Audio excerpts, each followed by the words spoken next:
Welcome back to another episode of the KarterKast. I'm your host, Karter Baughan. With me has always been Dylan, Connor. Another football preview. We're halfway through. Big 12 done. ACC done. If you didn't watch them, go check them out. Great episodes. Go check them out. We also have SEC coming very soon. Today, Big 10, obviously. That's why you clicked on the episode. Before we get into today's episode, we're brought to you by SeatGeek. Download the SeatGeek app or go to SeatGeek.com. Use code KarterKast. $20 off your first purchase, $50 minimum purchase required. Use code KarterKast at SeatGeek or download the SeatGeek app today. SeatGeek.com, wherever. Just get your tickets. SeatGeek. Dylan. Can I say something about KarterKast? Oh. The SeatGeek KarterKast code? Yep. I don't know if you guys are movie people, but Abby and I had a little date night last night. Got tickets to see Trap, M. Night Shyamalan. Tickets on SeatGeek. Code KarterKast. Movie tickets, yeah. All right, there we go. Apparently, Average movie, I would say go see it, but not your M. Night Shyamalan jaw-dropping plot twist like What's the Sense movie. Wait, do you really like him? His movies? M. Night Shyamalan? Yeah. Oh, he's the king of suspense. He's the king of the plot twist. He's literally has a Cards Against Humanity card. All right. An M. Night Shyamalan plot twist. All right. Did he do the movie Signs, right? Have you seen Signs? I haven't seen Signs. He's done Split, I think that Logan, and is it Sixth Sense? Sixth Sense, yeah. Sixth Sense is his big one. That's, the guy, spoiler alert, ends up being dead the whole time. I see dead people. All right. Well, that's enough M. Night talk to start this episode. That's a good little bit of foreshadowing into this Big 10 show because you look at this conference, you're going through the teams, you're doing your notes, you're looking at the quarterbacks. There's a lot of teams with that being in the conference. There's a lot of meh.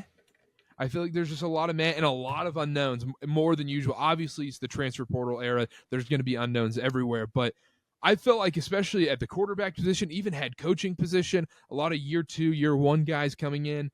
There's just a lot of unknowns, and one of these random teams are going to make this crazy jump, and they're 8-4 this year, or one of these top teams are going to be disappointing. We were talking about this before the show, Dylan. How many teams realistically do you see making the college football playoff? Not who can win the Big 10 title. I think there's a very short list of who can actually win this conference. But how many can make the college football playoff in your mind? Make the college football playoff. I mean, it can't be more than 2 or 3. When I was going through this list, I saw maybe 4 teams at the top. And then the rest was just kind of a jumbled mess. And then you had maybe 2 or 3 that were for sure at the bottom of this conference. But I don't like saying this, boys. This is, the last 2 previews we've done, it's like JV warm up. Now we're getting to the big boys. We're getting to Big 10. But Big 10 might be down this year. Like, I was looking at some of this stuff, and I was not very impressed with what I was seeing from these Big 10 teams. I don't blame you. I'm not a huge fan of the Big 10 either. I agree with you. I really think it's 3 teams that can make the playoff. Maybe 4 if you stretch it. I think you got to go 4. I think you got to go 4. I don't know who the 4th is. I mean, I could see realistically 3 or 4 teams. You're right, Dylan. But that 4th team, do they really, do we really need to go to number 4? I think maybe there's 3 realistic options here in this conference. And I'll let that be up to, your discretion who those teams are. I think maybe 4. We like even numbers. Maybe we just we just say 4 and call it a day. Yeah. The top group. I think I think 4 teams can make it, but I think it will be 3. I think there's 3 clear ones. I think there's 3, but also just the way the college football playoff is, and they're obviously going to prioritize SEC and Big 10 teams. I think 3 make it, but I think there's 2. I think there's 2 almost guarantees. And then that 3rd one, we'll see. We'll get into it. Let's just start talking about these teams. Let's start off. Dylan, you said you didn't want to start off with Michigan, so we'll start off with the newcomer, Pac-12, Oregon. You wanted to start off with Oregon. Oregon comes into the conference, Dan Lanning and company, Dylan Gabriel at quarterback. I believe on most books they're the 2nd favorite to win this conference. It very much seems like a 2-horse race at the top, according to most sports books and most analytics. Dylan, I'll start with you. Oregon, how are we feeling about the Ducks in the Big 12 this season? It's Big like 10. when you're Big 10. Big 10. I'm going to call it the Big 12 the whole episode. They're, it's similar. Big 18. It's like you're Big 24. It's like you're playing a baseball game and you got to give the visitors, you start with the visitors and then you get to the home teams, the teams that have been here for, the base of the Big Ten. I love this Oregon team, and there's no other way to slice or dice that. The addition of Dylan Gabriel, we saw what Oregon was able to do with Bo Nix, and I'm not saying Bo Nix is an awful quarterback, but we saw what he did at Auburn, and the fact that you're getting Dylan Gabriel, 55 touchdowns, 12 interceptions, over 9 yards per attempt in his time at Oklahoma, 12 rushing touchdowns, putting him behind the offensive line that Oregon has. And I think that's going to be the biggest thing. Number 1 in pass blocking, number 2 in rush blocking. You're going to give him the assets that he needs to thrive. And Oregon, their defense was, by Pac-12 standards, top tier. In the Pac-12, they were one of the better defenses. Now, you could ask the question, how will this translate to the Big Ten? And we've had this discussion before, but Pac-12 football was much different than Big Ten football. So in terms of red flags, that's really the only one that pops up. But Oregon, I look at the rest of the Big Ten, and I would say Oregon is probably the best team in this conference.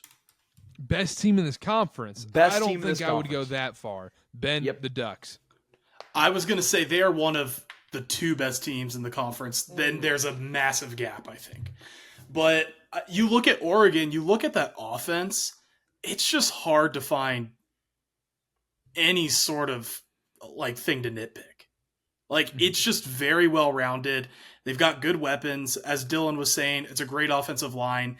I think it's a situation. I do like Dylan Gabriel. I think Karter, we've talked about this. I'm not the biggest Dylan Gabriel guy, but I think he has proven that he is very effective when you have an offense that around him that is talented. It'd be hard for any quarterback that's at least pretty good to struggle in this offense. So I think Dylan Gabriel is going to put up numbers. I think he's going to have a fantastic year. I like Dan Lanning as a coach. He's a very aggressive coach. Against Washington in the regular season, he was making a lot of risks, going for it in situations that most coaches were not. He puts his balls out there, and it didn't work, but I do still love the aggressive style in which he coaches. I think that's something that the players feed off of, and I think Oregon is a top 4 team in the country this year, pretty clearly. I think they're a fantastic team. They're losing a little more on defense, but bringing a lot of talented guys via the portal, so I think they'll be just fine there. They're really good. They're really well-rounded, too. Yeah, I'm not the biggest Dylan Gabriel fan. Dylan Gabriel. But in this offense, look, they brought Bo Nix in. Bo Nix was terrible at Auburn. It's almost a quarterback-proof offense. And Dylan Gabriel, I'm not saying I dislike him or I think he's a bad quarterback. I'm not doing the DJU thing on Dylan Gabriel. I think Dylan Gabriel is a good, solid quarterback. I don't think he's an elite quarterback, and they don't need an elite quarterback for how talented this team is. The offensive line, like Dylan mentioned multiple times, and he's good enough where, look, they're national championship good this season. They really are, and my biggest concern for Oregon is, can he stay healthy? Because we've seen throughout his career, he's had trouble staying healthy. He likes to get out of the pocket. He likes to get mobile, and he puts himself in dangerous situations.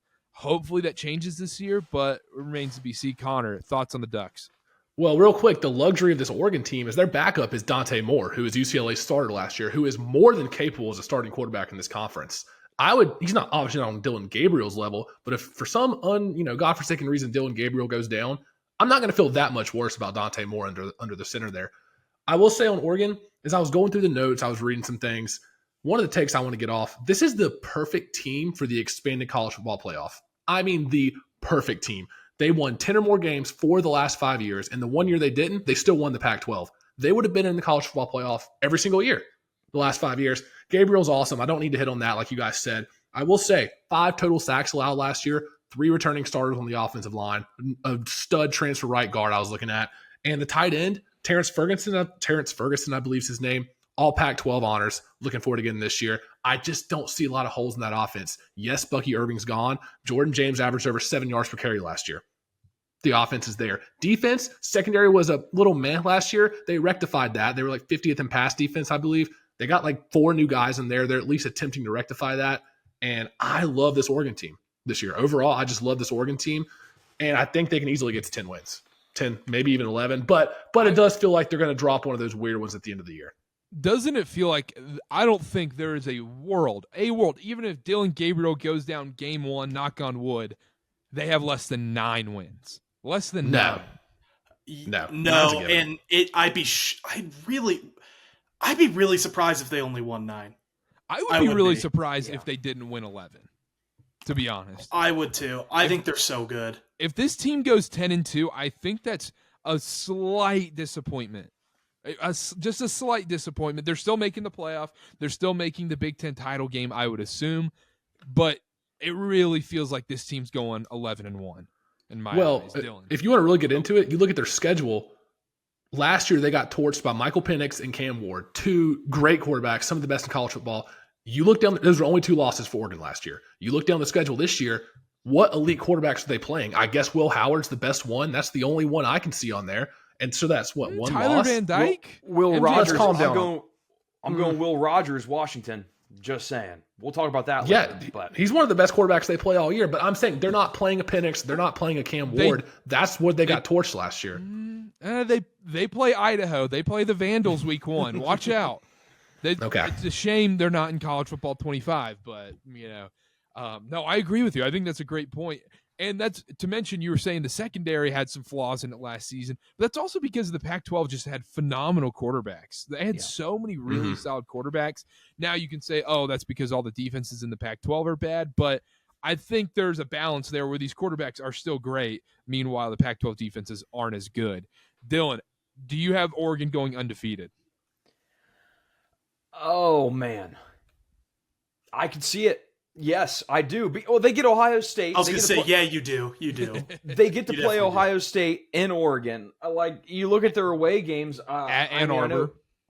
At Ann Arbor, but, and we'll get to it. This Michigan team is not the Michigan team of last year. And then, Camp Randall's always a tough place to play, second to last week of the season. Corvallis is tough, but none of these really stick out to me. Their toughest game is going to be Ohio State, and they get to play it at home. So, real high on this Oregon team. Yeah, the same here. I think all around. Is there anything else to add on Oregon? I want to add Bo Nix last year had the fifth. What was it? I got to look it up. 5th longest time to throw. It's a lot behind this offense. But behind this offensive line, and Dylan Gabriel had like the 30th. The difference is only like 0.2 of a second, but that means a lot when you're in the pocket, that 0.2 of a second. So just to go speak to the offensive line more, that's going to matter. Also, Jagan working out at Pebble Beach. Dan Lanning went out. He got to meet him, said he was a super cool dude, said he was very nice, signed autographs, talked about football or whatever. So Dan Lanning gets my stamp of approval for being nice to my brother.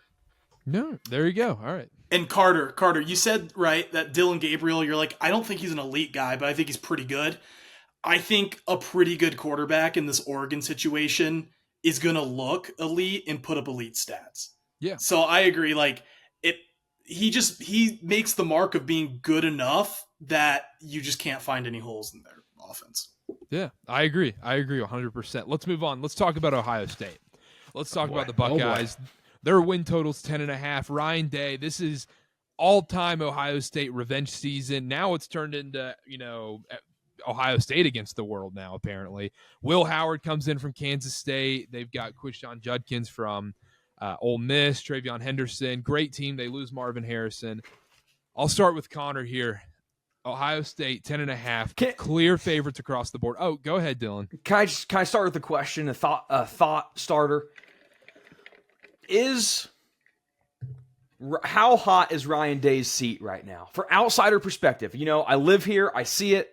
All the Ohio State fans want him gone. From your guys' perspective, how hot is his seat right now? He's 59-8. I know. So it all that matters is you beat Michigan. Do they go 2-10 and beat Michigan? It's a success. I think that's psychotic. I think it's crazy, but also when you're putting $25+ million in NIL into your program this year, and you haven't beat Michigan. Well, at some point you got to win that game. At some point you got to make the playoff. At some point you got to win the Big Ten. When you have all this talent, Ryan Day's seat should be hot. But at the same time, I think he'll be successful, and I don't think it'll be a problem because I think Ohio State's going to be just fine this season. Yeah, I was going to say, along those same lines, if they were to lose 2 or 3 games this year, I don't think he gets fired, but I think he's going to get fired. I don't know if that makes sense. He's not on the hot seat to get fired this year, but if they screw this up, they've got they should be an elite team, top 3-4 team. And if they're not that, when are they ever going to get over the hump? Go ahead, Dylan. Top 3 or 4 team in what? The nation? The country. Yeah. Okay. I don't think that's a hot take by any means. But also, if Ohio State goes 9-3 and loses to Michigan, he's getting fired. He's gone. He's 100% guaranteed. Guaranteed. I think even 10-2, you lose to Michigan, I really think he's getting fired. We're talking all these hypotheticals.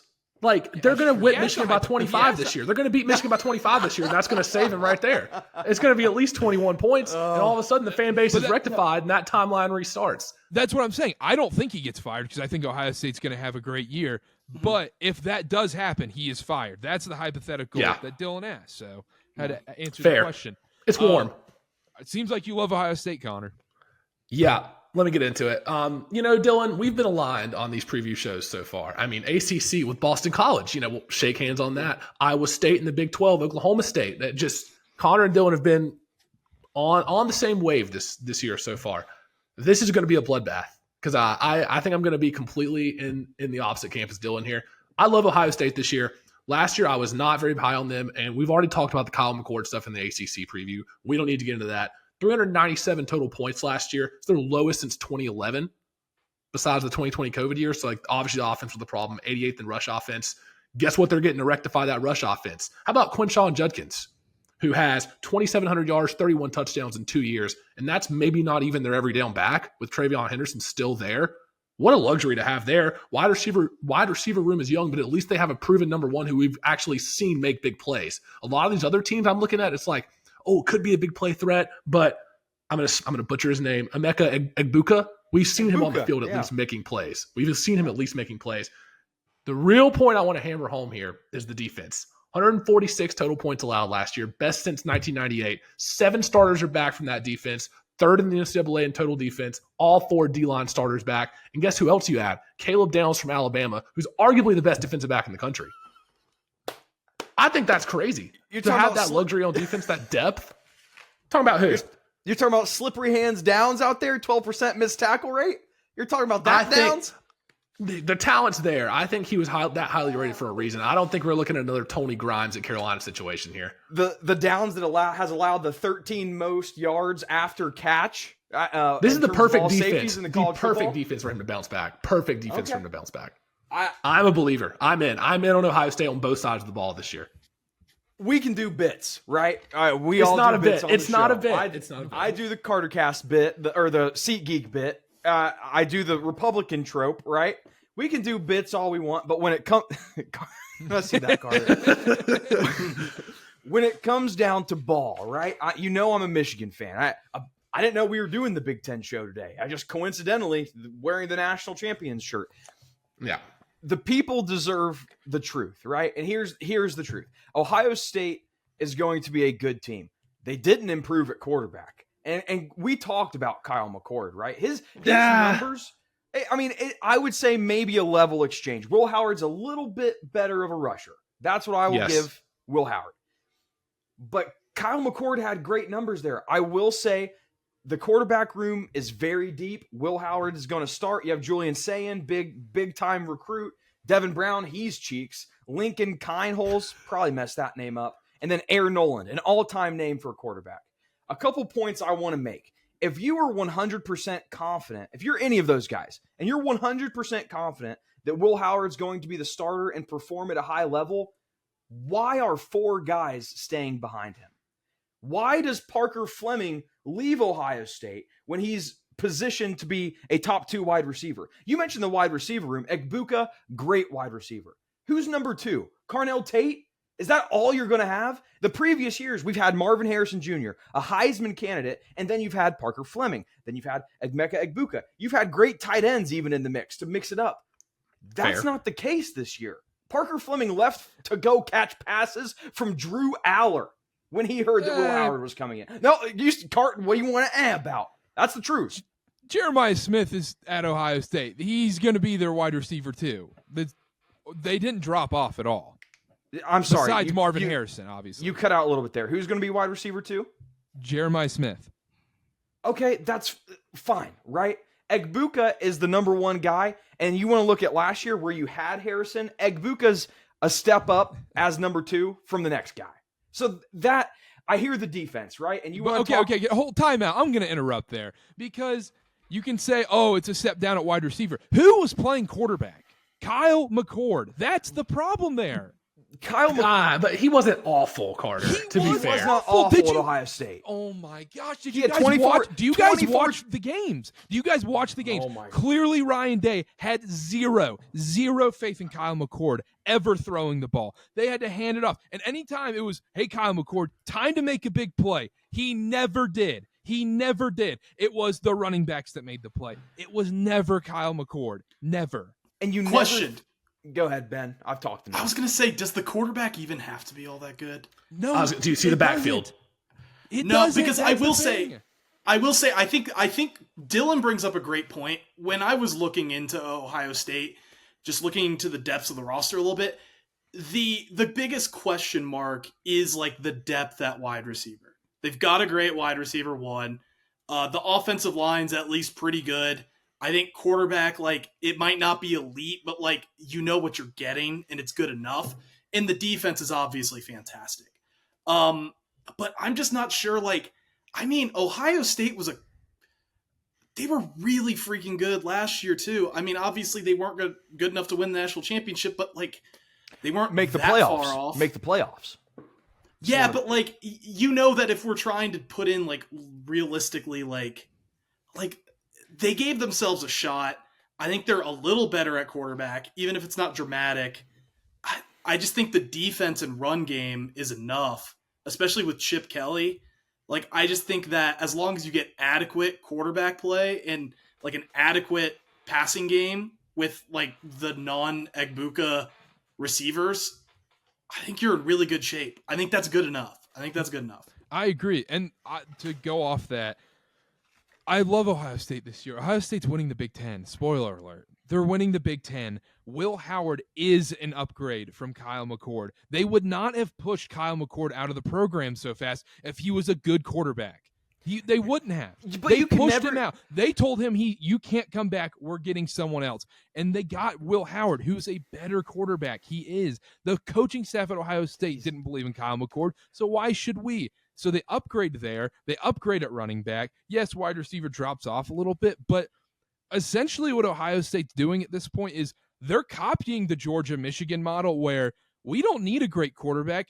Get an insane run game, great offensive line, great defense, and let's just not have the quarterback make too many throws. Get a decent enough quarterback who can kind of run the ball. He's Will Howard can run. Sneaky athletic, crafty, trustworthy. Yep. Lunch pail guy. Yeah, exactly. They got their J.J. McCarthy in a way, their Stetson Bennett in a way, I think. Now, that's hard to say because those guys won national championships. I don't think either of those guys were elite quarterbacks, but they were good.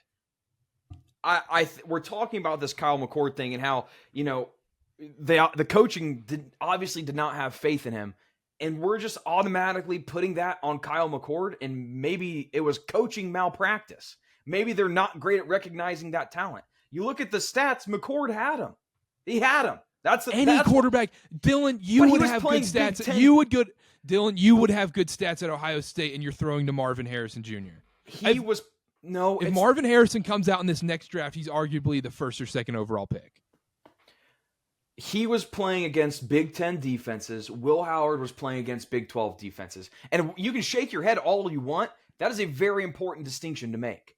I understand that, but Will Howard's not also having those same offensive weapons like Travion Henderson. And he doesn't have them this year. He doesn't have them this year. He doesn't have Marvin Harrison this year. I disagree. He has Egbuka. And he's a great receiver. Jeremiah Smith is going to be a great receiver.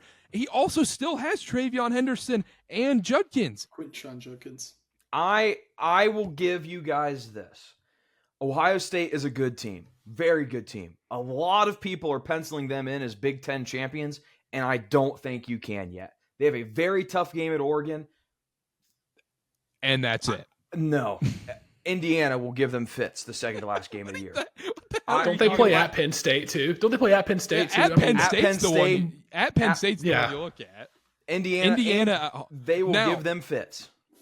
The one thing F you, Dylan. The I'm one serious. thing I will get. No, because there's a part of me that agrees with you because they have Week 13 Indiana at home.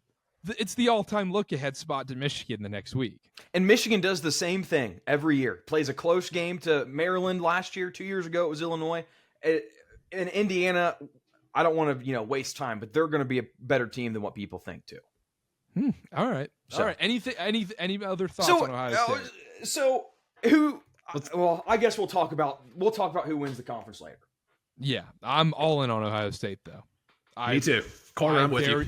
I very much believe in them this year, and also that whether it's a made up chip on their shoulder, whatever you want to say, they have a real chip on their shoulder. Revenge season, that kind of intangible stuff that they can buy in on. That is there for Ohio State this season. I do want to add that I think Oregon is not that far off. No, I want to add that. But I think we're talking about not to spoil anything, but I think these two teams and two other teams we're going to talk about in the next preview, I think there's 4 teams that are a lot better than everyone else. That's what I think. All right. And I think these two are in that. You want a clip? I'll give you a clip. I don't think Will Howard starts the whole season. Oh, I think that's absurd. Him being 100% healthy. No, I think he gets benched. I think Here's another clip. I don't think it matters. Even if that were to happen, I'm not sure if it matters that much. For him to get benched, though, it would have to matter at that point, though. Because they would have to be losing games. That's fair. Fair. Something atrocious would have happened at Michigan State, or at No. You're right. I guess my something point though is something that atrocious did happen at Michigan State. A lot of atrocious things happened. I'm sorry. No, but my point though is that I just don't think quarterback play is it just needs to be adequate.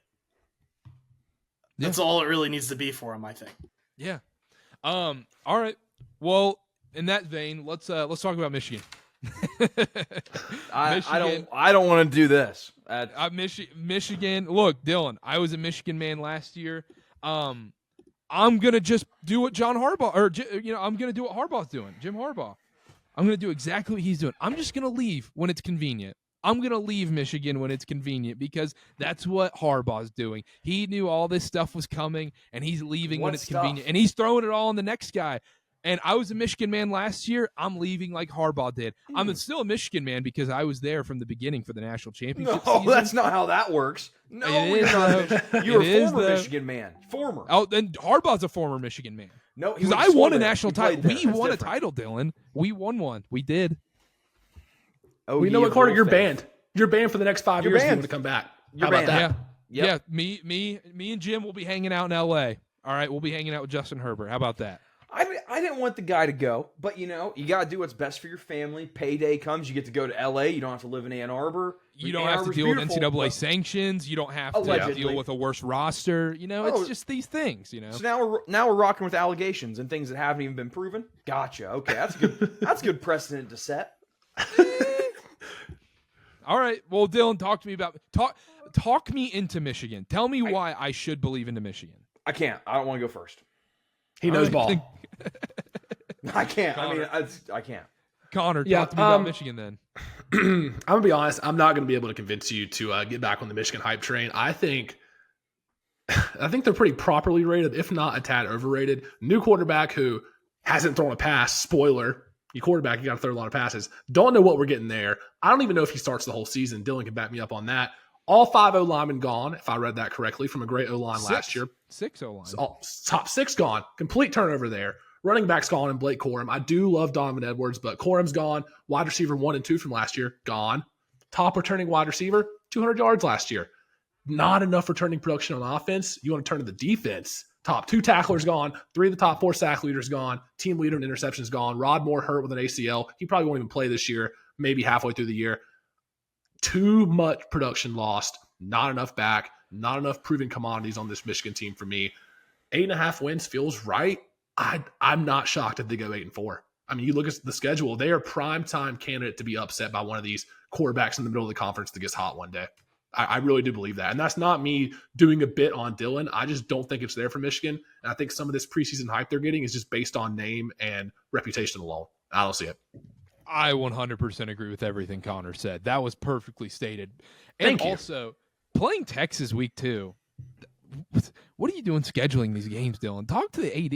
You guys should not be playing Texas week 2. No, I mean, here at Michigan, it's more about the challenge. Like, you don't want to be the guy that's when you scheduling guys played Idaho, Hawaii and last you year don't in Central Michigan. Well, and let's also, Akron, let's keep you in guys mind, had a real tough schedule last year. Oh, man, yeah. Let's keep in mind, these games were scheduled in, like, 2016. These games were scheduled years and years out. So, we scheduled Washington that one year. It was the year they were, like, 4th in the nation. It just so happened they were bad the year we played them. Don't miss me with that. If anything, Michigan men want a challenge. We're not scheduling cupcakes, but I mean, by week 2, we're gonna know. We'll know what we have, and then from then it's figure it out. As a Michigan fan, Connor, Karter, you're both right. It really stinks to be in the position we're in now. If I had to look at the positive side, this is gonna get clipped. I am excited for Orgy. I'm very excited. I think that it's going to be, you have an unknown coming in, a guy that can get it done on the ground. That is an exciting thing. And it's also, I loved winning the national championship. If you would have asked me 3 years ago, I would have said that a Michigan college football national championship is the one championship I want to win out of all of the sports. But running the table and being a favorite in every game is not nearly as fun as being a 10-point underdog to Ohio State and beating their brains in. So that's something to look forward to, is we're going to be an underdog in 1, 2, 3, 4, maybe 4 games this year, 3 games. I'd say 4, yeah.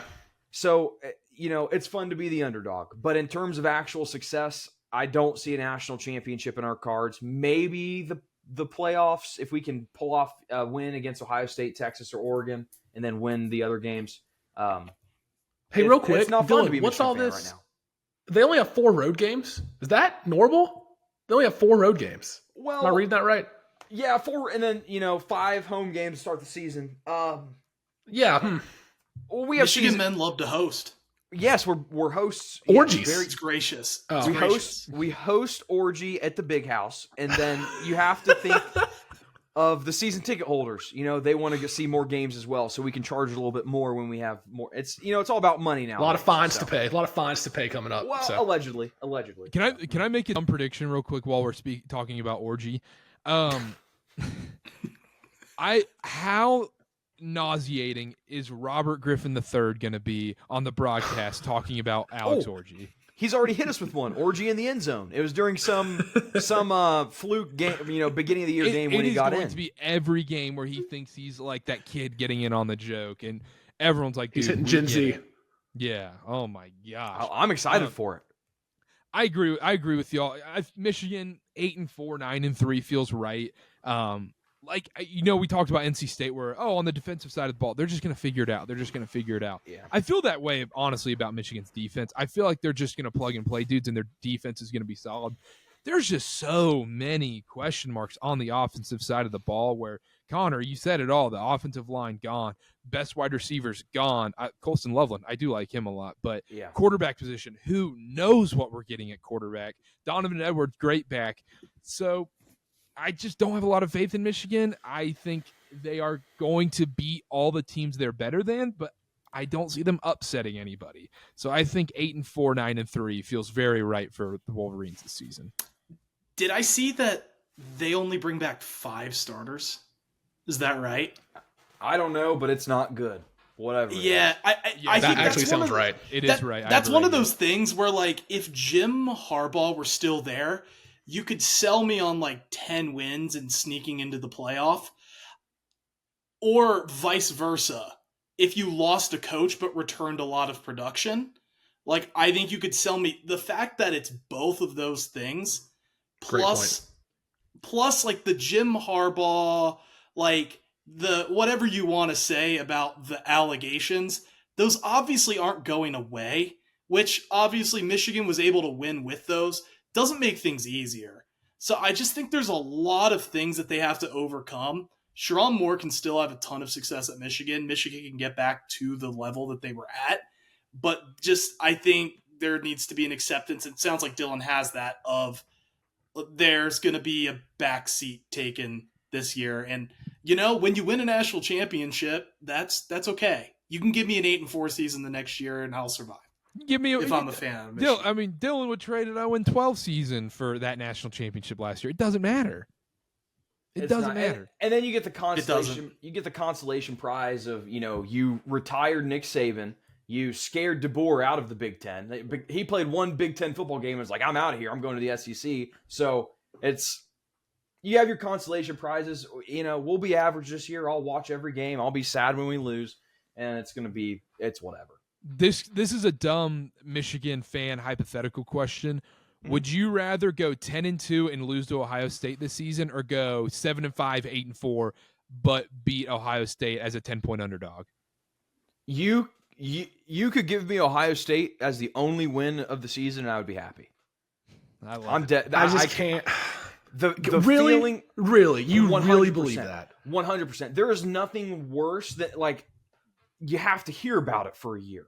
I think maybe it's a regional thing, and I'm sure you guys have your rivalries too. Sure, but it is so much more here, and all of my family's Ohio State. I got to hear about it for a year. I haven't heard a peep. The only thing they can talk about is how great their recruiting is. Because that's Ohio State's national championships. They're in June and July. We win them in January, so it's awful. One question I have for Dylan before we move on. Right now, Dylan, if I offered you Cade McNamara this year over any quarterback on the roster, would you take him? No, because there's no, we don't. I would rather see what we have with Orgy. I say, if things get bad by the end of the year, let's give Jaden Davis a shot. I'm all in on seeing what he has to offer. Very highly rated recruit. I want excitement. My expectations are an 8-4 season. So I don't care if it's Cade McNamara that's giving us an 8-4 season, or we risk it for 10-2 with Orgy and we might get 6-6. All right. Yeah. And you want to build back up. Answer. You want to build back up, right? You don't want to just raise the floor for no reason when you can tap into a ceiling in the future. Yeah. I agree. 100%. Yeah. Let's move on to Penn State. We haven't talked about them yet. We'll talk about them a little shorter than we did Michigan and Ohio State, obviously. They're back. Connor, you mentioned the playoff is perfect for Oregon. I think the college football playoff was designed for Penn State, because how many years in a row are they just in the 6 to 16 range at all points of the season? And so, Ole Miss is another great example. The playoff was made for Ole Miss, too. But James Franklin, Drew Aller, they're back this season. Their win total, I believe, is 9.5 last time I checked. Dylan, any thoughts on Penn State?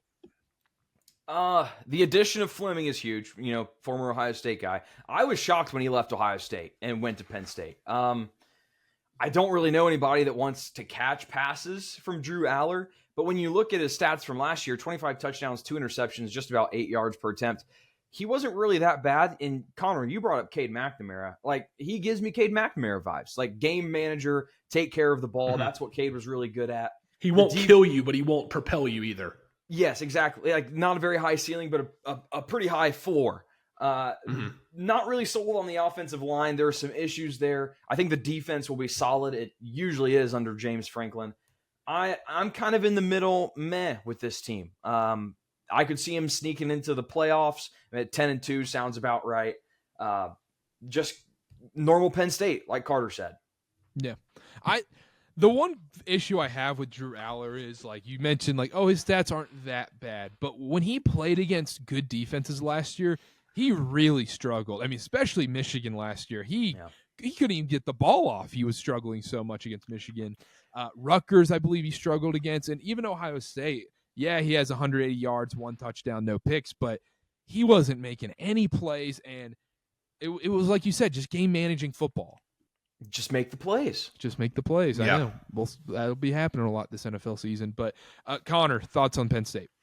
Yeah, I hear everything about Drew Aller, and I'm with you guys on the fact that he didn't make a ton of big plays last year. I think, like Dylan said, yards per attempt, yards per completion weren't great last year.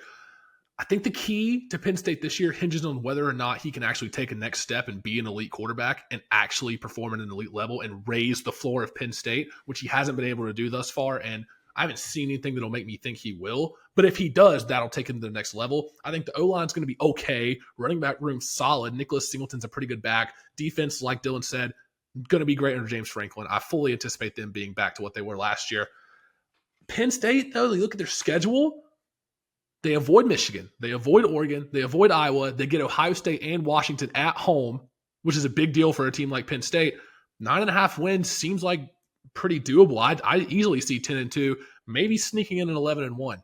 Honestly, I like Penn State this year, but if you really put a gun to my head, I think it's 10 wins and probably losses to Ohio State for sure. So that's been their Achilles heel all the last 10 years or more. Mm-hmm. Yeah, and I think we're all going to be aligned on this one. They feel 9-3, 10-2ish to a T. It's like, they're the 12th seed in the new playoff. Yeah, exactly. And also, like, going back to the game managing part of it, like, Matt, think about when you watched Penn State last year.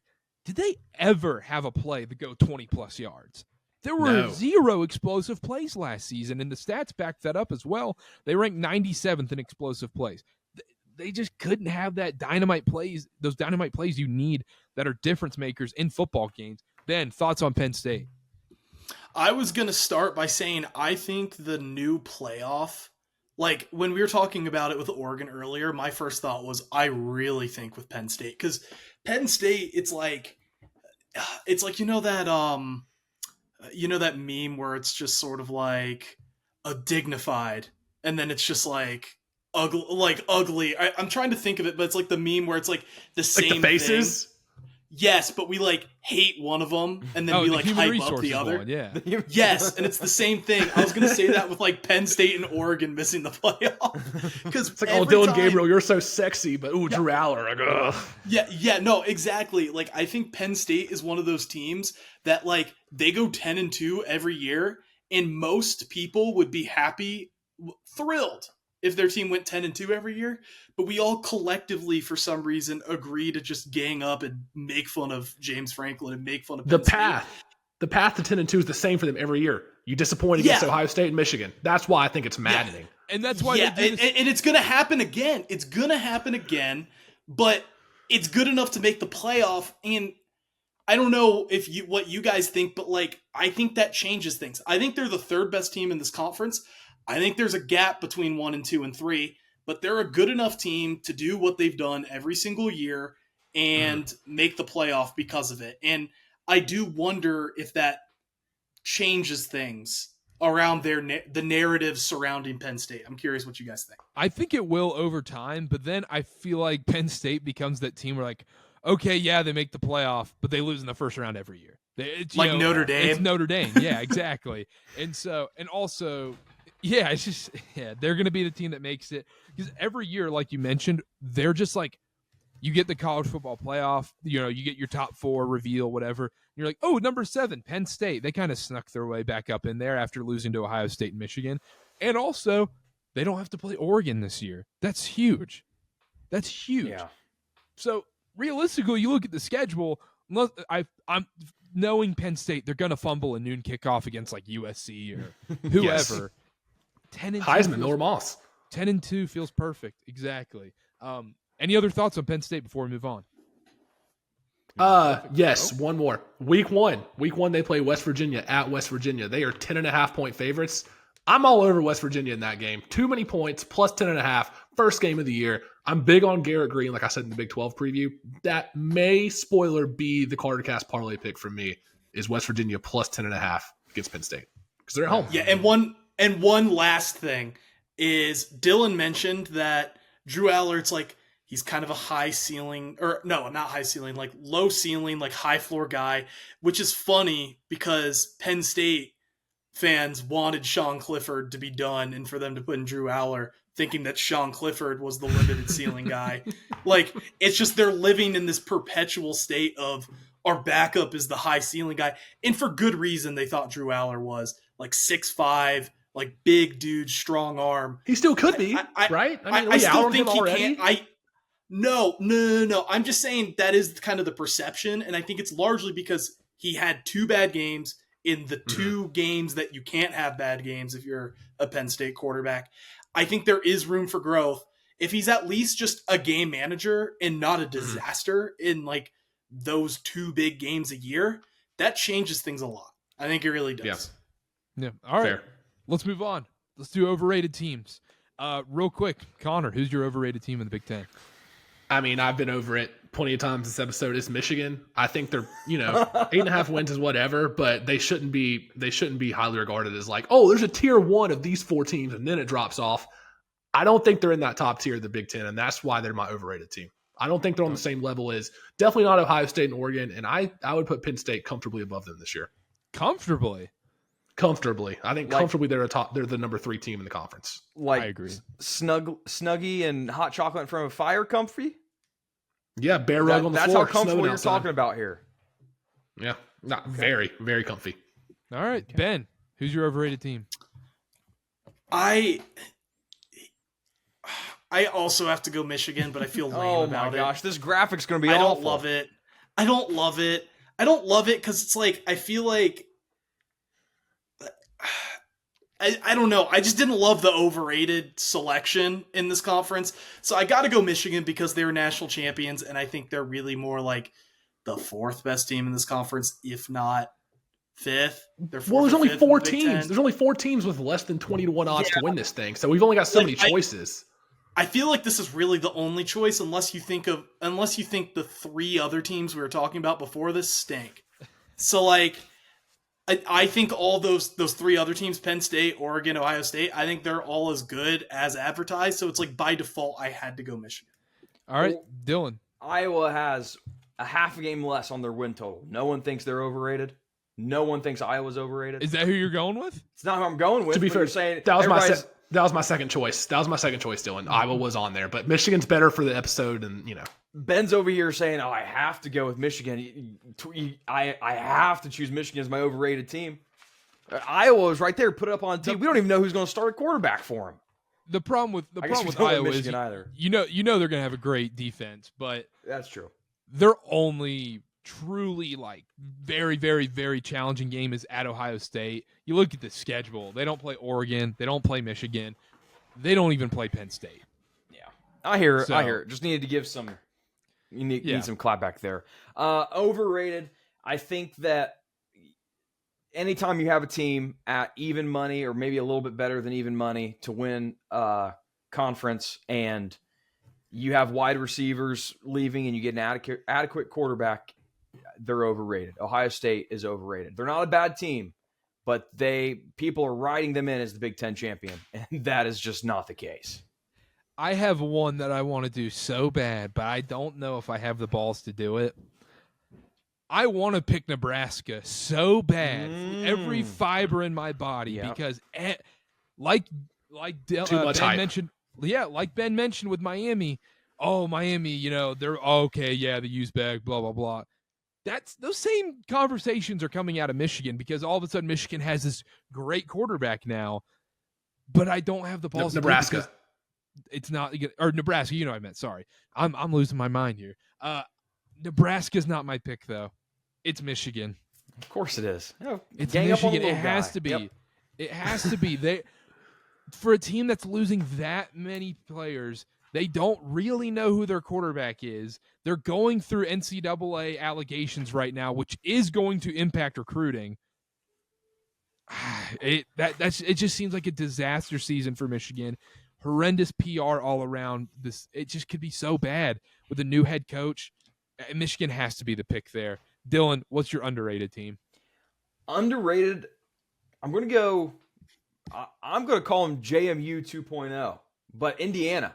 Getting Kurt Signetti from JMU, a lot of transfers from JMU. Curtis Rourke transferring in at quarterback from Ohio. He wasn't bad, and their win total's 5.5. And just looking at their schedule, there's a very good chance that they go over that week 6. I think that's very possible. The only concern I have is we touched on it with SMU, is making the jump from a smaller conference to, big time. A lot of these JMU guys are going to be doing that. So maybe that doesn't translate well, but I really think there's a pretty big upside for Indiana. They have upset potential. Like I said, Ohio State, that second to last week of the year. I love Indiana. I think they're a good sleeper. I like that pick. You could probably convince me into a lot of these teams right now, but I actually like that pick. I think Cignetti's a great coach, and also I don't like you mentioned. Oh, how are they going to make that jump to Power 4 or even Power 2 football from JMU? JMU is a good team. You put JMU last year against these Power 5 teams. They're beating a lot of them, so I don't think it's a crazy jump for these guys. I like that pick. Ben, you're up next. You guys are going to hate this pick. My underrated team is Iowa. Wow. Underrated? And the reason underrated. They're at I think they're 8.5 wins though. Too many. Careful. Can I it's tough though but then is Michigan really overrated then?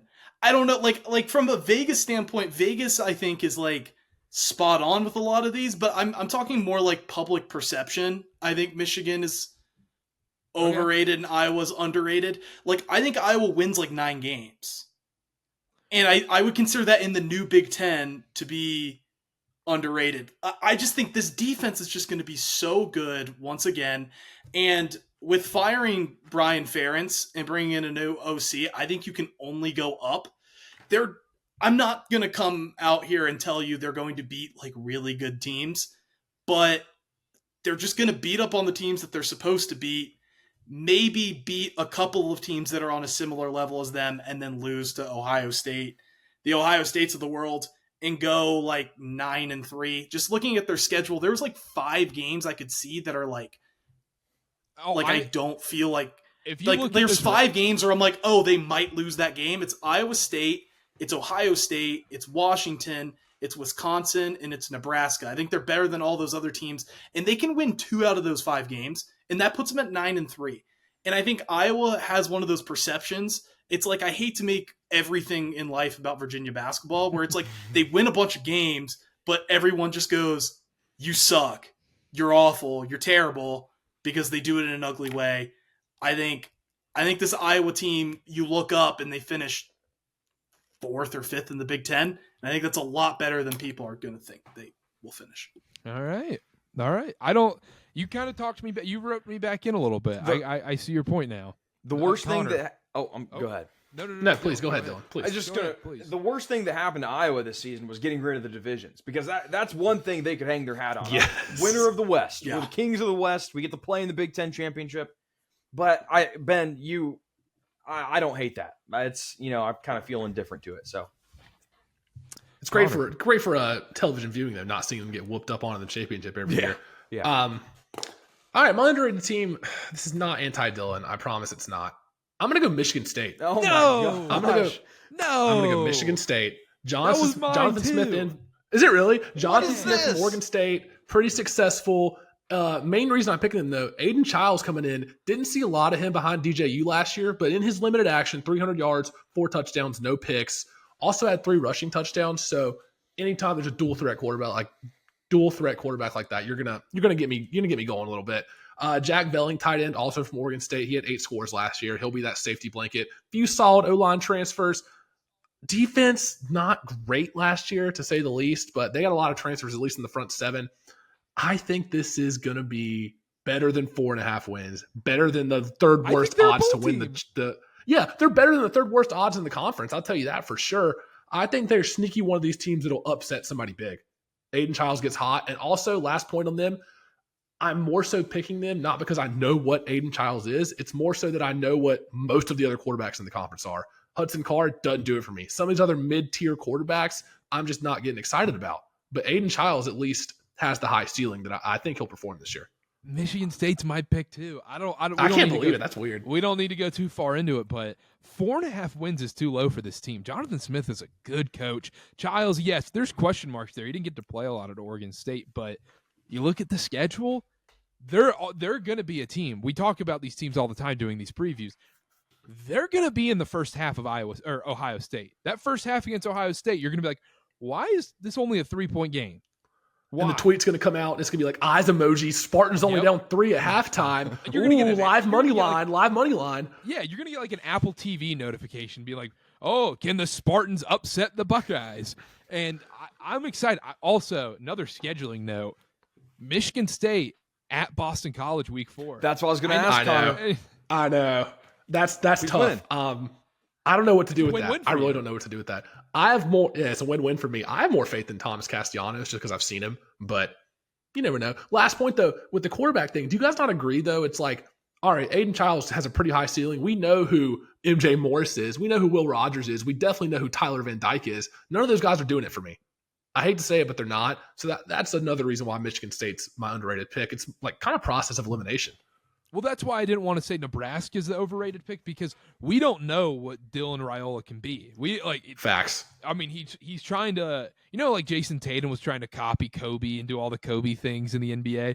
Like Raiola is trying to do that right now with Patrick Mahomes. He's literally trying to be Patrick Mahomes. Same number, same facial hair, same mannerisms. Even throwing the same. Like he's trying to do all of those things. He's the biggest question mark in this conference for me, because if it becomes the best quarterback in this conference, top 2, top 3 quarterback in this conference, Nebraska is looking at a 9-10 win season potentially. Karter, it's right on schedule with Matt Rule's 7-year plan. They are right on schedule. I know. It only took Jay-Z 7 years. You guys got to remember that. It only took Jay-Z 7 years. So Nebraska fans, you still have 5 more years to go until you can reach the pinnacle of Matt Rule's beautiful plan. 5 more years of him making $25 million a year, though. Let's not forget that. Yeah, the only reason it's literally, this is why sometimes when you do these football previews and try and look at it at an unbiased perspective, it's so hard for me because I hate Matt Rule with every bone in my body when he was the Panthers coach. But he's a good college football coach. He's a really good college football coach. And you have to separate those two things, separate church and state.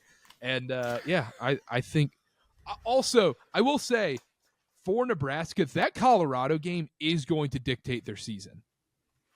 That Colorado game will decide everything, because that's going to be the most watched game that week, and it's at home. So that's going to be the classic Nebraska's back, Lincoln, the crowd's going bananas. If they lose Colorado, this could get very ugly. Now, if Colorado, and same goes for Colorado, if Colorado loses and gets humiliated, things could get ugly over there, which seems like the more likely scenario. But all right, let's do top 5 quarterbacks. You guys ready for this one? It's not pretty in this conference. I'm not ready, but we're doing it. All right, number 5, Dylan. I'm going Curtis Rourke, the Ohio transfer. He played great in the MAC. I'm serious. Indiana. No. I want to say, I probably won't hate anybody's pick when you mention these. Like, you could tell me Curtis Rourke coming from Ohio. You could tell me. I'm not going to pick it, but you could convince me into it. It's tough, but I think the system that he's going to be coming into with Cignetti having success at JMU, and Rourke was fine at Ohio. So I'm going Curtis Rourke. All right, Ben. I'm going to go with Dylan Raiola. Okay. It's almost like it. Yeah, there's obviously a lack of evidence, but with the Big-10 quarterback list, it's almost like I'm going with what I haven't seen over facts. What I've seen and don't like. It's like with the NBA draft, right? Like you see like a 5-star McDonald's All-American guy play the 1 year at Kentucky or Duke, and you're like, he's pretty good, but I can see these holes in his game. Like he's not a great shooter. He kind of takes off on defense, but this guy that we've seen black and white highlights of in Turkey, 7'2", I like that guy.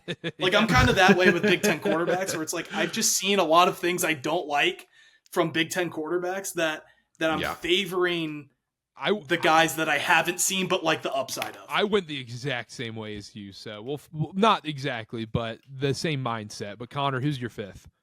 Aiden Childs, Michigan State guy, just like I just talked about. And plus, I think also he's going to have a pretty big year on the ground. Like I said, he had 3 rushing touchdowns last year. If you're a dual threat quarterback like that, an improved offensive line, a lot of transfers, safety blanket tight end Dylan Velling, I think he's set up for success more so than people think. I think he might have a few games where people are like, wait a second, what was his stat line? He had 300 yards in the air and 100 on the ground? I really wanted to put him at 5. He's at 6 for me, but I Fair. really wanted to put him at 5. I have Drew Aller at 5. Safe I'm not pick. the Safe biggest, pick. I'm not the biggest Drew Aller fan. I couldn't sit there in good faith and go, I'm going to put this unknown from Oregon State that's playing at Michigan State this season over Drew Aller. I had to put Drew Aller at 5. If you put him anywhere on this list, I'm not going to blame you other than 1. But Dylan, number 4. I am going to go Will Howard, just out of lack of choices. He put together pretty good seasons at K-State, and now he's in the Big Ten, and I'm going to use the transitive property there. The only issue with Will Howard, I think, when you do this is he's going to put up great stats. Maybe he's not the best quarterback, but he is going to put up great stats this season. You think He's so? in such a good system. He's in such a good system. He's in such a good system. I don't agree with that, but okay. Ben, 4. I'm gonna go with Aiden Childs for the same Hey! reason with Dylan Raiola. I just think those two guys, like, I just like the upside that they have, and I don't love it otherwise. Don't blame you. Connor, 4. Yeah. I'm going Will Rogers at Washington. Oh. I am. Somebody who we haven't talked about yet. I could just see him. I think his floor is a lot higher than a lot of these other quarterbacks in the conference, and I could see his path to success. I see more of a path to success with Washington than I do with some of these other teams. So I agree 4. with that. I also think he was in a terrible situation with Mississippi State. Rest in peace, Mike Leach. After he died, they changed the system. He was going into a Mike Leach offense, and they completely flipped the system on him, which really hurt him. So I think he got an unfair deal down at Mississippi State. Maybe Jed Fish pulls some magic and turns him into what Noah Fafita is at Arizona. We'll see. I don't know. I like the pick, though, but from what I've seen, I went Dylan Raiola. I went with him. I went with the potential. So I'm going him at 4. Dylan, who's at 3 for you? 3 for me, Will Rogers. I think a lot of what you said, he thrived under the air raid offense with Mike Leach. Always had a pretty high completion percentage. We don't have to discuss how far those completions went, but Will Rogers is mine. Ben, 3. I'm gonna go with Miller Moss. No, Ben. No. I just think You're not on the Miller Moss train, Connor? I can't be on the Miller Moss train. I'm sorry. But you could be on the Aiden Childs. We've seen Yes, more I of Miller can. Moss. We've seen more Miller Moss. You see the spring game? How much stock we put into that? I saw the bowl game, though. Yeah, I fair. saw real action. Yeah. Sorry, Ben. I cut you off. Keep going. No, you're good. I just think any quarterback under Lincoln Riley is just going to see a lot of success. I like USC's a team we haven't talked about. Obviously, they're undergoing some changes. Changes I'm intrigued by because no one's talking about them. I think they have a lot of talent on defense. That's not an issue. But I think with Lynn coming in, taking over that defense, I think they're going to be a lot more physical with guys like Bear Alexander and whatnot. So, I think it's going to be a more balanced team. They still have, good skill players, not to the degree that they did under when Caleb Williams was there. But, I think this is a pretty good team that's getting slept on. I think Miller Moss is able to put up good numbers, and they're a well-rounded team that can win maybe 8-9 games. I think they're a team you don't want to play. You don't want to play USC. The defensive coordinator. They're being slept on. They should have been my underrated. They're in the underrated. They're an honorable mention behind my beloved Iowa Hawkeyes. All right. I was going to say, this is your chance to switch, the last chance. But I agree with you, too. And also, the defensive side for USC, the fact that Alex Grinch was still there after so much time, we need to put together the worst college football team ever. That would be a great summer podcast where our coaching staff is offensive coordinator. We have Iowa Ferentz or whatever his name was. And then we have defensive coordinator Alex. We have Alex Grinch as defensive coordinator of that team. They might lose 63-0. Gene Chizik is another good option when he's at Carolina. Gene Chizik is a great option. Yeah, that's a good Gene one. Chizik is a great option. Connor, who got 3? Yeah, 3. I've got Drew Aller. He had 3. I think he's just consistent. Yeah. Won't kill you. Won't turn the ball over. I don't know if he's going to elevate Penn State as much as he needs to this year for them to be truly elite. But top 3 quarterback in the conference. I see it. Ben, we're aligned, buddy. I got Miller Moss at 3. At 3. I'm buying into the hype after the bowl game. Could I get burned? Absolutely, but he's the one that I've seen the most potential from out of these, the Raiolas, the Childs, these guys that have this potential that we haven't seen yet. I've seen the most from him, so therefore I'm putting him at 3, and I think he has the highest ceiling out of those guys. Number 2, Dylan. I'm going Drew Aller. Sometimes you just need a guy that doesn't turn the ball over, and he takes pretty good care of the football. Yeah, all right, fair enough. Ben, who you got at 2? With 2, I'm going with Will Rogers. I think him and Jed Fish is a really good combo. Again, I think Washington's going to be one of those teams that's winning like 8 or so games, kind of like USC. And I think they're very similar in that I don't think they're going to be near the top of the conference. They're going to be like top 7 or so in the conference. But like, you're going to look at a game against Washington and you're going to look at a game against USC and go, don't love this. If you're an Ohio State, an Oregon, even a Penn State, you don't love playing Washington. You don't love playing USC. I think a big part is because Miller Moss and Will Rogers are going to be guys who are electric in the air. I like a Will Rogers bounce back year. Oh, okay. So Will Howard potentially does not make your top 5. He does not, and Drew Aller does not either. They're 6 and 7 for me. Okay. I'd say Drew Aller 6, Will Howard 7 for me. Connor, I'm assuming Will Howard here at 2.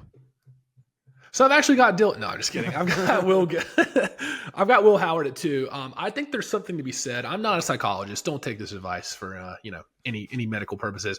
I think there's something to be said when you have 2 stud running backs behind you, a great offensive line, a defense that you know is going to put you in great field position a lot of times.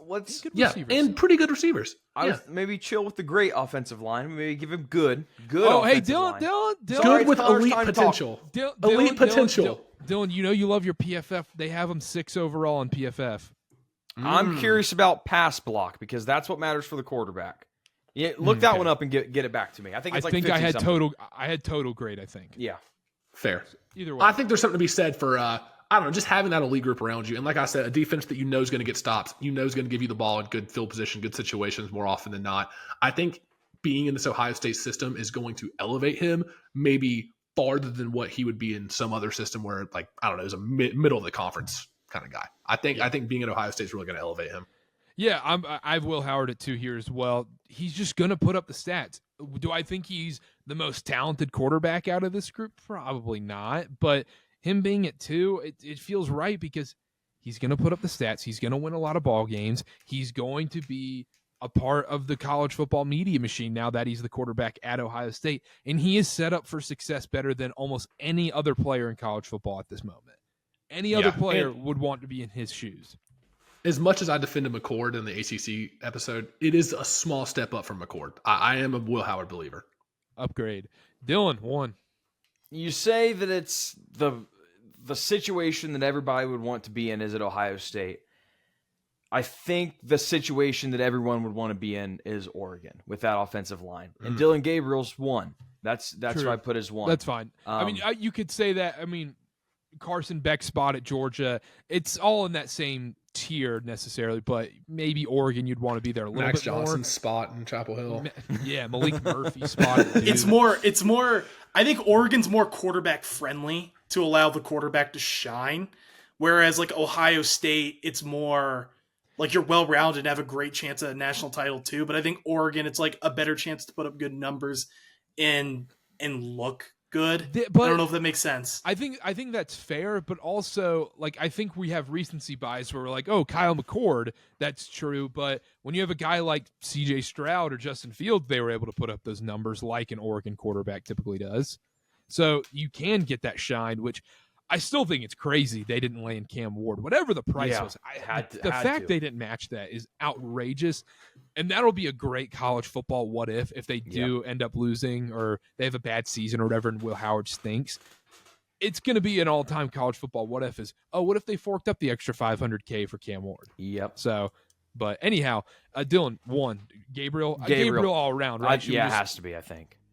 Okay. Dylan Gabriel, head and shoulders above. I feel really lame for it. Like I'm like I don't love him, but it's like it's the right answer. I'd rather be lame than wrong. What about Callie Mackness from Rutgers? Rutgers raised some eyebrows for me. Rutgers raised some eyebrows for me, guys. They might be sneaky okay this year. Hudson Card? Hudson Card? See, now you lost me. Van Dyke? Purdue's going to be bad. I agree. I want to piggyback off what Connor said, and I think Rutgers is pretty good. Another good underrated team. There's a lot more underrated in this conference, from like the middle to like the 1/3, like kind of that middle but below the top 7 tier. There's a lot of underrated teams there. Whereas like I felt overrated. I was like, Yeah. Real quick on Rutgers, let me give. Go ahead. Please. Yeah. We need to talk about Rutgers. Well, real quick on Rutgers, O-line sneaky solid last year. Fewest sacks allowed in the Big Ten. Only gave up 4 tackles for loss a game. 4 starters returned from that offensive line. Defense, 16th in the nation overall defense. Average of 21 points allowed. Those are pretty good numbers. DNs are both back. Their quarterback, say it, Karter? Callie Manis. It's a disaster. If he's decent, I think the pieces around them, 7 wins maybe for Rutgers. I think they're being overlooked a little bit in the middle of the conference. Yeah, I think they've got 7 or 8 wins in them. No Oregon, no Michigan, no Ohio State, no Penn State, no Iowa on the schedule. That schedule is great. I will say they do have a rough stretch from weeks 4 through 6. You got Howard and Akron, nice cute wins, whatever. At VT, Washington, and at Nebraska is a tough 3-game stretch right now. And that'll dictate their season. Everybody in their, everybody has those few games that are going to dictate their season, the little stretches. Those 3 games will decide whether Rutgers is 7, 8, 9 wins or 6, 5, 4 wins. Yeah. So, I think Rutgers is a definitely team to put in the tickler file. But yeah, they don't have to play any of the big dogs. This is crazy looking at their schedule. Yeah, I know. They got bailed out. Do we want to do the rest of the? Let's do favorite bets and conference winners real quick, and then we'll discuss the rest of the conference to get out of here. Favorite bet, Dylan. Indiana over 5.5. Like I said, they could very well hit this over in the first 6 weeks of their season. The FIU Pit Bulls, shout out Pit Bull. Western Illinois, UCLA, Charlotte, Maryland, Northwestern. Charlotte, watch out! Great playbook on College Football 25. There you go. But like seriously, they could do it in the first 6 weeks. And they really could. They have more games at the end they could win too. So yeah, they really could. I think that's a great pick, Ben. I'm gonna go with. We were just talking about Rutgers. I'm gonna go over. I've got them at 6.5 wins. Yeah, so I'm definitely going over. That feels easy. I'll go with Rutgers. I feel good giving Rutgers a little bit of a shout out. Like it's not the I don't know how the rosters like match up, but it reminds me of like this, like it's kind of like a Missouri of last year. It's like, Missouri, like pretty good team. You don't want to play them in a good conference, and then you look up and they've won however many games Missouri won. Like same sort of thing with Rutgers. Big Ten preview beat Ohio State in a bowl game. Just saying, last year, Missouri. Just had to throw that in there. All right, Connor. Yeah, so I'm between 2 here. The one I want to go with is Michigan State over 4.5. Their schedule is brutal, though. Yeah, I mean, it could look so dumb if they go 2-10, 3-9. I know. I don't know what to do here. The other one is Penn State over 9.5. I think it's pretty juiced, but I don't think there's a world where they don't go 10-2. So I think I'm going to go with that. I think I'm going to go Penn State over 9.5. Are you going Penn State over 9.5? I was between 2 here. I was between Ohio State over 10.5, but that number, like, get out of town here with a -150. Screw you. Yeah. And they're not that good, so it's like. And they're definitely going to go 12-0, probably. This is going to look so stupid, and people can trash this on the graphic. I'll throw Michigan State over 4.5 on there. Okay, so somebody did it. Thank you. 5-7 feels very doable for this team. It pains me. I know I kept saying I wanted to call them overrated and whatnot. The Nebraska schedule is so easy, but they're being bet on like crazy. That's a team I'm scared of for preseason. Like you're like, 7.5 wins. You look at the schedule. That seems like free money. Everybody and their mother's on that Nebraska over 7.5 win total. So that's kind of what scares me there. Conference winner, conference title game, and give me the winner of the game, Dylan. Title game. Oh, I forgot we're doing title game. Give me Oregon, Ohio State, Oregon. Okay. Ben. I'm going to go with Oregon, Ohio State. I'm going to go with Ohio State because I was blanking. It's in the regular season game's in Eugene, right? Yes. Okay. I think Oregon wins that game. I think Ohio State wins the Big Ten championship.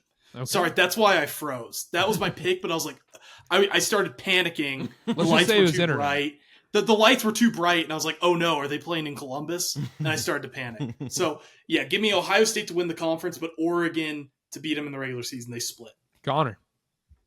This is going to be chalk all the way across. You don't even need to make a graphic for this. I'm going Ohio State, Oregon in the title game. I'm actually going Oregon to beat them in the title game. I think I'm actually the reverse of Ben, where Ohio State steamrolls through the regular season. They're head and shoulders above everybody else. And then all of a sudden, Oregon, Dylan Gabriel gets hot in the title game, and they beat Ohio State in the Big Ten title game. And then we can run with the lights are too bright for crying Ryan Day narrative. We can start running with that. Lights are too bright. And then the seat gets a There you little go. warmer, just a tad bit warmer, because then it'll be 2 losses in a row after they lose to Michigan. Are they going to play 3 times? They could. They could play 3 times. They are a big candidate to play 3 times. My one issue, I'm going Oregon, Ohio State, obviously. And I'm taking Ohio State to win the Big Ten. I think Ohio State could run the table this season. I really do. My one issue is with Oregon, where I don't like backing them, is they burned me so bad last season against Washington, where Dan Lanning's not afraid to make stupid decisions that are so costly. And I think that's what happens in the Big Ten title game. Now, I think Oregon can win at home against Ohio State in the regular season, but I think we're due for some Dan Lanning too aggressive, stupid decision-making in the Big Ten title game. I know I keep saying Big 12, I think, but who knows? But anyhow, all right, the rest of the conference. What? I'm sorry. Can I change my conference championship? Go for it. We'll allow it. Just Oregon, because how Michigan's going to look this year. Oregon, Penn State, Oregon championship. There you go. Penn State's got Ohio State at Penn State. I think Penn State, Oregon, and then Oregon. Sure, but Ohio State's going to be there. Well, They're going to be there. don't hold your breath. They're going to be there. They're going to be there. Let's talk the rest of the conference that we want to talk about. Is there anyone you want to mention before we do a 2-minute predictions and then wrap up here? No one? I just just as a wanted- conference overall, a lot of names when I was researching these teams, a lot of quarterback names I recognized and went, wait, they're still in college football? Wait, they're here? Hudson Card. Big time conference for that. Hudson Card was suspect number 1 for me on that one. Oh, yeah. I thought Van Dyke retired. I want Dylan? to ask, who do we think? We don't have to spend a lot of time on this. Who do we think the worst team is in the conference? Purdue? I think it's got to be. I mean, the cop-out answer is UCLA or Northwestern. UCLA is a good one. That's fair. UCLA, Purdue, Northwestern. Illinois loses a ton too. So they're in that bottom tier. I don't think they end with Bielema. I don't think they're the worst, but I think they're like in the bottom 4. Okay. Yeah, and Purdue has to play everybody, and they also play Notre Dame and travel to Corvallis. Like, I don't think Oregon State's going to be great, but like I think it's Purdue or UCLA. And UCLA with their head coach giving that speech at Big Ten Media Days, that's got to be like -5 points or something. Or what are the kids saying? Aura, negative aura. Right? Aura, negative aura points, Dylan. There you go. Have you seen their travel schedule, Dylan? Who? Purdue or UCLA? UCLA. No, I haven't. At Hawaii, at LSU, at Penn State, at Rutgers, at Nebraska, at Rutgers. Washington. At Rutgers. They're That's, traveling my gosh. that's They're across the traveling nation. like 20,000 miles this season. From and they sea play- to shining sea, Dylan. And they play 45 minutes away from their campus, essentially, too. Let's hope the new head coach has a Amex Platinum and can get those flight points and get the lounges and everything. Centurion Lounge. Yeah. Oh, my goodness. Yeah, I think it's one of those two teams. Yeah, I mean, look, Wisconsin, Luke Fickell. This is weirdly a big year for Luke Fickell, and he's putting his trust into Tyler Van Dyke. If it didn't work out in the ACC, do I think it's going to work out at Wisconsin and against better defenses? Probably not. Probably not. I'm with you. I have an odd faith, though, that Luke Fickell gets the boys right. Maybe it's because he's a Cincinnati guy and, Ohio, but I don't know. I have a weird feeling. I'm not saying they're going to be crazy good, but just a weird feeling right here. Yeah, and they burned Connor last year, man. Tanner Mordecai, he stunk. That Burned offense me. was horrible. Shout out Phil Longo. Burned me last year. Yeah, it was rough. I like them too. You like them? I liked them. Oh, liked them. Okay, that's a big I still difference. like Luke Fickell. Like I believe in Luke Fickell a lot, but Luke Fickell and Tyler Van Dyke. It's like offsetting. So How funny is it going to be if PEMDAS. Tyler Van Dyke and Wisconsin beat Alabama at Camp Randall? That'd be so funny. Tough place to play. Tough place to play. All right. Any other teams before we go? Let's hear you're going to do the conference, right? Rest of the conference? Yeah. Or no? Yeah. All right. Let's do it. Oh, man. Let's see if we can get this under 2 minutes. We will start the timer roughly right now. All right. Big 10 predictions in under 2 minutes. Let's go. Illinois, they're at 5.5 wins this year. I think they're going to struggle. I think I have them going 5-7. Indiana, 5.5 wins. New head coach from JMU. I like Signetti. 5-7, 6-6 feels right. Let's have them making a bowl game. There you go. Iowa, 8.5 wins. Their schedule is very nice. Quarterback position cannot get worse. The offensive coordinator cannot get worse. The offense cannot get worse. I hope you get my drift. Iowa 9-3. Maryland, MJ Morrison from NC State. I think they're going to struggle. They're going to be rough this season. Maryland 5-7. Michigan 8.5 wins. There's a lot of question marks. I'm going Michigan 8-4 with the sanctions and everything. Michigan State. I love Michigan State this year. I think there's a lot of potential. Jonathan Smith, great head coach, 6-6. I think they make a bowl game. Minnesota, the most meh team in the Big Ten for me. They're fine, 5-7. Nebraska, Matt Rule. I'm not a big Matt Rule fan as a Carolina Panthers fan, but I think he's a great college football head coach. Dylan Raiola can be that guy. Sneaky 8-4. I like their schedule a lot. That Colorado game is the biggest game of the year for both teams. Northwestern 4.5 wins. Rough season. They're playing at a soccer field. They're going to have some weird games. We're going to watch their games. I can't wait for their clips to come out where they have the crazy kicks flying all over the place. 3-9 for Northwestern. Ohio State 11-1. They could run the table at 12-0. I'm going to be safe and go 11-1 with a loss at Oregon. Oregon, I have them at 11-1 as well. Penn State 10-2. I think they're just solid. I think they're rock solid. Purdue, it's going to be a long year with Hudson Card running the show. 4-8 for Purdue. UCLA, Deshaun Foster, brutal media days. 4-8 for them as well. USC, I'm buying the Miller Moss hype. I'm buying in. 8-4 for USC. Washington, I like Will Rogers. I think he's got a bad deal at Mississippi State. I think things show he's a little bit better here. I think they struggle going into the Big Ten and a lot of changes. 7-5. Wisconsin, I don't like Tyler Van Dyke. I think they struggle. Tough schedule. Going 5-7 for Wisconsin. Rutgers, I think they barely make a bowl game. Going 6-6. So when you barely under 2 minutes, I think. When you do that, if we disagree, are we supposed to butt in or do we wait until now? Just wait until the end for the clip because that I would be pissed if I'm sitting here editing that clip. What do you disagree with? My takes with that, I'm going Indiana. Both Indiana and Ohio State will go 9-3 this season. Oh my God, this is yeah. A bit. We might. This has to be a bit. We're gonna get shadow. Cut that banned out for the credibility of the podcast. Say shadow banned. Yeah, we're gonna get shadow banned for stuff like that, dude. You can't say that. You cannot there are forbidden things. You can't say those words. Elon. Indiana and Ohio State are gonna have the same record this season. 9-3. And everyone's going to take that as either you think Indiana's going to go 11-1, or Ohio State's going 6-6. I will say, how great is it going to look when you text me, Carter? Can you please get that clip at the end of the season if Ohio State has a disaster year and Indiana's great and that comes out? That would be so funny. Anything else before we go? This gets me excited. I'm so this just pumped. gets me excited. This is varsity. This is varsity. I got a text from someone on here that said they're horny for football, and I concur fully. Oh, yeah. Interesting. Well, I think. I don't know who said that.